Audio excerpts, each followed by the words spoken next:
Copyright disclaimer. Under Title 17 U.S.C. Section 107, allowance is made for fair use for purposes such as criticism, comment, news reporting, teaching, scholarship, and research. Fair use is permitted by copyright statute that might otherwise be infringing nonprofit, educational, or personal use, tips the balance in favor of fair use.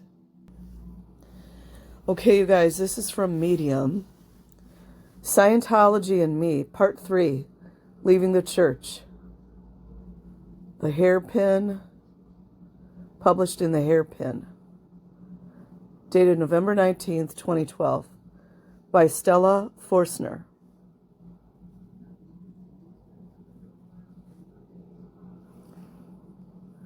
It's not something I put my CV, but it's true, on my CV, but it's true. I have a top-notch Scientology pedigree. My paternal grandparents got into Dianetics in the early 50s. I've read notes from meetings they hosted in their affluent Midwestern suburb to discuss the new mental science. It's not a mental science. It's mind control. And audit one another. They were early adopters, to be sure. But from the notes, their meetings sound more like a book club gathering than outpost of a burgeoning cult. My grandfather discovered Dianetics via articles in Astounding Science Fiction, a magazine whose editor was friendly with L. Ron Hubbard, and for a time a strong proponent of his ideas. Introduced to Dianetics precepts as a young boy, my father returned to the Church of Scientology as a young man, well after his parents had lost interest.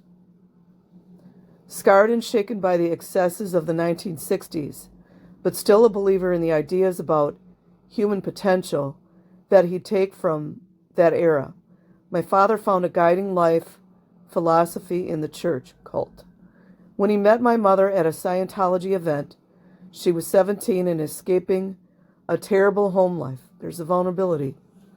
Both had their own demons to conquer, and the church, which offered scientific techniques for unlocking the power of the mind, appealed to them, as did the idea that the principles of Dianetics could make the world a better place. Married young, my parents divorced in 1979, 2 years after I was born. My mother rose rapidly through the ranks of Scientology, reaching OT7 and becoming a high-level auditor, training at the Flag Land Base in Clearwater, Florida, when I was a toddler. You guys know this is not going to go well. In a series of pictures taken at Disney World in 1980 or so, I'm being strolled in tandem with one of the L. Ron Hubbard's grandchildren, a pink-cheeked, red-headed girl who kept her bonnet on much longer than I did that day. Born and raised in the Midwest, my mother then packed up and drove across the country with me for a job at a growing mission in Seattle. While she found the work of helping people rewarding, over the years her concerns about the organization grew. In part because changes in the church's franchise system pushed recruitment and stats and made the atmosphere of the mission oppressive. It was always oppressive. My mother, unlike my father, was never a true believer, never a doctrinal purist.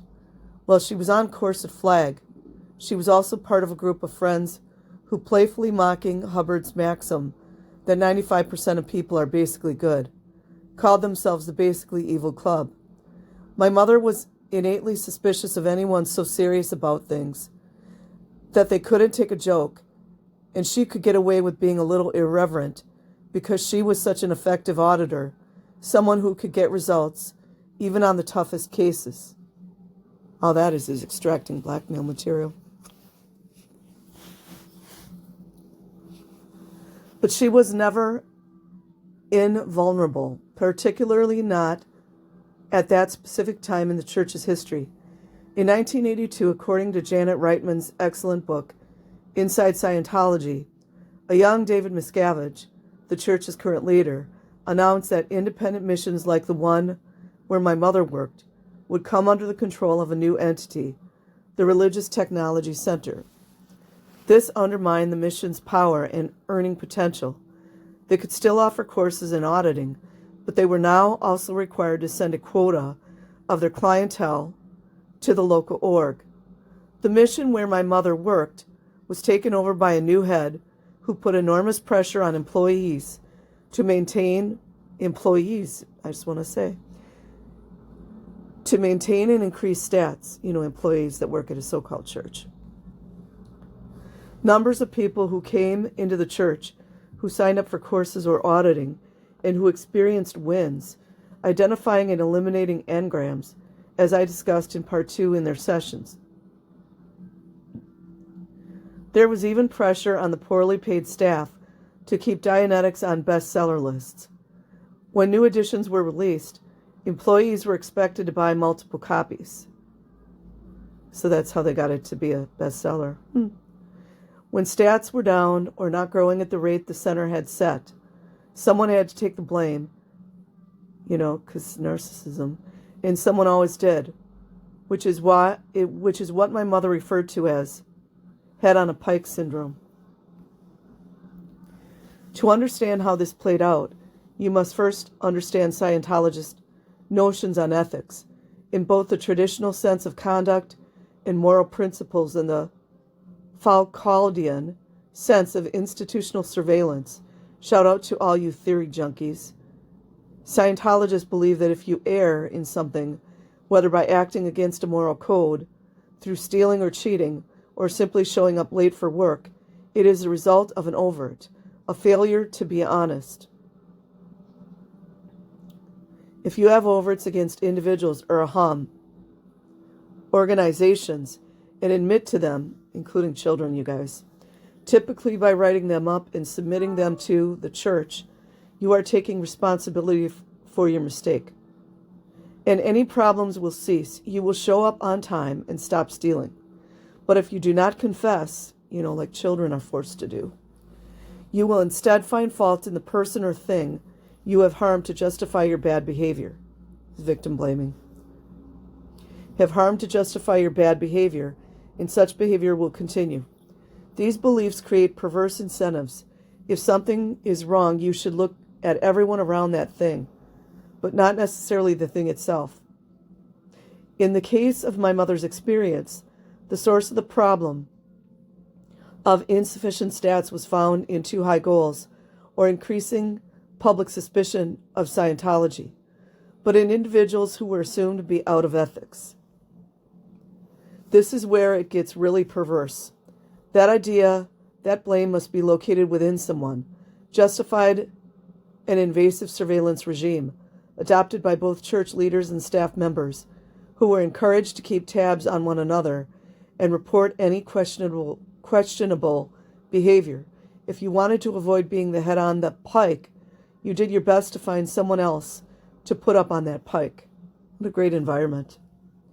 Scientology missions and orgs maintain huge quantities of ethics files on all members, including children, consisting of the members' own detailed overts and knowledge reports written by other Scientologists who believed they'd witnessed out of ethics behavior, meaning they basically have your diary and reports on you by everyone you know. It's a KRs. The atmosphere of paranoia and mutual distrust that this system fostered made the mission an increasingly unpleasant place to work. A church where they work. And by the time of Hubbard's death in 1986, my mother was thinking about leaving. I have dim but deeply etched memories of driving home at night with her, pleased to be in the front seat and to be a confidant in a thoroughly adult matter, listening to her complain some of the complicated institutional politics and psychological dynamics at play in the mission and telling me what it might mean to leave. According to Reitman's book, Miscavige's overhaul of the church franchise system was the impetus for thousands of departures in the mid-'80s. That's good. And a few of those were from our mission. It was convenient in a way because whenever anyone left, they were the new head on the pike for a time, and no one else needed to suffer. Anyone who left the church was typically declared a suppressive person or SP, an enemy of the church and one of the 5% of humans, not basically good. Shortly thereafter, and all church members were required to cease contact with them immediately. Heaven forbid they know the truth, or suffer the consequences. A note, severe ethics violations were punished in severe ways within the church, from requirements to take costly ethics courses to being forced to endure physical labor or abuse. Plentiful evidence of these punishments has been detailed in Reitman's book and elsewhere. My mother, however, refused to respect these restrictions to the letter. She did not believe that her personal growth or effectiveness as an auditor were compromised by maintaining friendships with ex-Scientologists, called squirrels, and secretly stayed in touch with friends who had been declared while still in the church. I didn't specifically remember hearing my mother talk at the time about what she now describes as the straw that broke the camel's back. The knowledge report written about how I had been seen frolicking at a playground with the son of a recent defector from the church. My mother was angry about herself being subjected to accusation of ethics violations, but she was furious that anyone would attack her child, and she knew that it was time to go. I remember knowing we were going to leave and knowing that my mother was writing the letter to church officials that stated she was leaving and gave her reasons for doing so. For a time, we waited on whether there would be an official declaration of her status as an SP. When I remember wanting perversely as some kind of prize, but also feared, as I understood it could make things very complicated with my father. The church doesn't take departures well, especially of those who have attained higher levels, because they know too much. And the harassment began before we officially left. See what cowards they are. We were involved one afternoon to a barbecue at the home of my mother's friend Jody, the ex-Scientologist whose son Jason had been the source of my playground-based ethics violation. Although she was planning our departure, by that point it wasn't yet official, and my mother wasn't publicizing her connection to squirrels.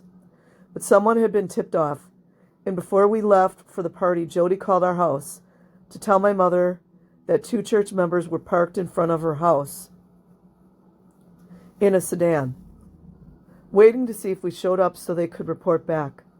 This only encouraged my mother, who parked a block behind the house, where a ladder had been placed on one side of the fence so we could climb up and over to the cheers of the assembled guests.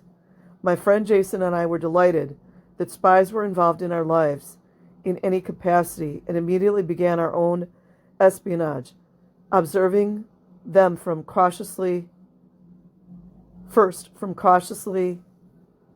the living room window, and later posting ourselves on opposite sides of the house, using Jason's walkie-talkies to relay such vital messages as they have some food. I think it's from Burger King. Once we made an official break, the harassment geared up and did not stop for nearly 8 years. Professional private investigators visited our neighbors to ask questions about us. I know how to solve that, but I can't say it here, you guys. Went through our trash and left accusatory or threatening messages on our answering machine. While I knew it upset and embarrassed my mother, I also felt strangely proud that we were so important and dangerous. See how men attack women? There's that misogyny again. I can't stand these people. That we had PIs on our tail. It wasn't until years later that I realized how stressful and difficult this must have been for her, when she was simply trying to rebuild her life. The worst part was a very real threat of litigation. That's what they do. These days, Scientology is openly discussed and criticized in the media on hundreds of websites and blogs, but 25 years ago, only the bravest individuals and media outlets dared speak out against it for fear of the aggressive fair game tactics of the church.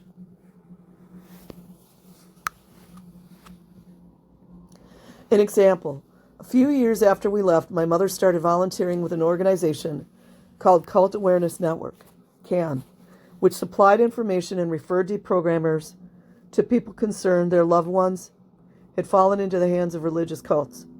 With her background in Scientology counseling and experience both being in and leaving Scientology, my mother made an ideal deprogrammer, able to present alternative views to a person who had closed themselves off to such views. But some of these people didn't appreciate her experience, and when a Pentecostalist named Jason Scott sued Can for violation of his civil rights, they always play the same games. The Church of Scientology, which had nothing to do with the case, but saw Can as an enemy, encouraged the suit and footed the bill for litigation. The church, in a bit of magisterial irony, purchased Can assets from bankruptcy court, and to this day continues to own and operate the Cult Awareness Network. When my mother left Scientology, she was in her early 30s. Thank God she had some good time left. With 2 children and little work experience. Although she was a skilled counselor, she had no official training outside of the church. And yet after she left, many of her former clients wanted to continue seeing her. Somehow the church got word of this, and for months after her departure, our phone was deluged with calls from the church threatening to sue her for using church technology and practicing therapy without a license. Mind you, that's what they're doing. She had good reason to believe these threats weren't made idly and knew she would have to start fresh with something new. Eventually, she went back to school to finish the degree she'd started 15 years earlier and went on to build her own business and achieve great professional success on brains, courage, and little else. That's amazing. That really is amazing. I know my mother was concerned that her leaving the church would affect my relationship with my father, and that she knew it wouldn't help her already difficult relationship with him. At a certain point, particularly after he married another Scientologist, my father refused to speak to her at all. If he called and my mother answered, he would be silent on the line until after angrily telling him to grow the hell up, she would call me in to take the phone. There were plenty of tensions in my relationship with my father, but like so many other children and parents, we mostly avoided the minefields and found different ways to relate. I thought we could keep up this dance indefinitely, but it was not to be. Next, disconnection. Oh, there's going to be more stories, you guys. So I'll leave a link in the description box. Like and subscribe if you choose. Otherwise, have an amazing day or night wherever you are. Peace.